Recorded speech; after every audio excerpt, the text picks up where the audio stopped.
Semi final राजनीति विज्ञान के विद्यार्थियों, आज मैं आपको 9th प्रश्न पत्र भारत में ग्रामीण और शहरी स्थानीय शासन के संदर्भ में बहुत ही महत्वपूर्ण विषय ग्राम सभा और इसकी संरचना के बारे में बताने जा रही हूँ। सर्वप्रथम हम देखें तो इसकी पृष्ठभूमि से हमको पता लगता है कि ग्राम सभा भारत के लिए कोई नई अवधारणा नहीं है, बल्कि वैदिक युग से ही यह किसी न किसी रूप में विद्यमान रही है।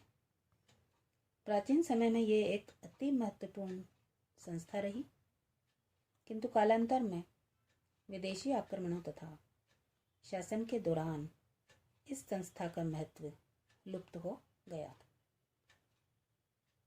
स्वतंत्रता के पश्चात लोकतांत्रिक विकेंद्रीकरण हेतु बलवंत राय मेहता समिति ने जिस त्रिस्तरीय पंचायती राज व्यवस्था का सुझाव दिया था, उसमें ग्राम सभा का कोई स्थान नहीं था।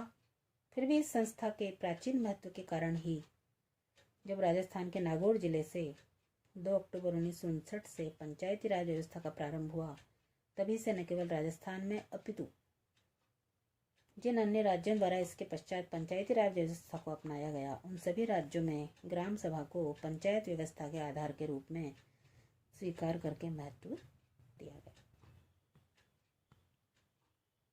भारत सरकार द्वारा लोकतांत्रिक विकेंद्रीकरण की प्रक्रिया को अधिक सशक्त बनाने के उद्देश्य से संविधान में 73वां संवैधानिक संशोधन किया गया। उसमें ग्राम सभा को संवैधानिक दर्जा दिया गया। किसी पंचायत क्षेत्र के ग्राम से संबंधित सभी पंजीकृत मतदाता ग्राम सभा के सदस्य हैं तथा राज्य विधानमंडल ग्राम सभा को अपने ग्राम स्तर पर शक्तियों के प्रयोग तथा कार्यों के संपादन के अधिकार का प्रावधान भी कर सकते हैं।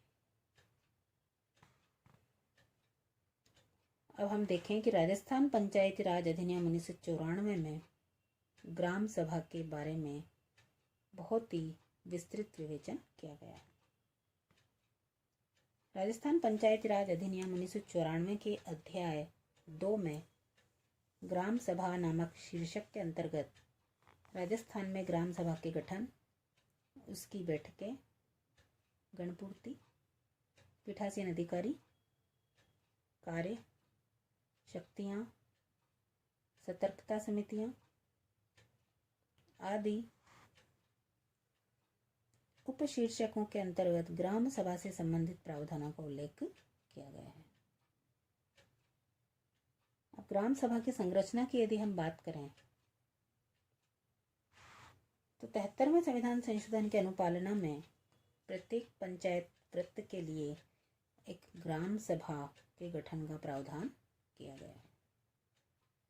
ग्राम सभा के सदस्य ऐसे व्यक्ति हो सकते हैं जो संबंधित पंचायत क्षेत्र में आने वाले गांव या गांवों के लिए बनी निर्वाचक नामावलियों में पंजीकृत हों।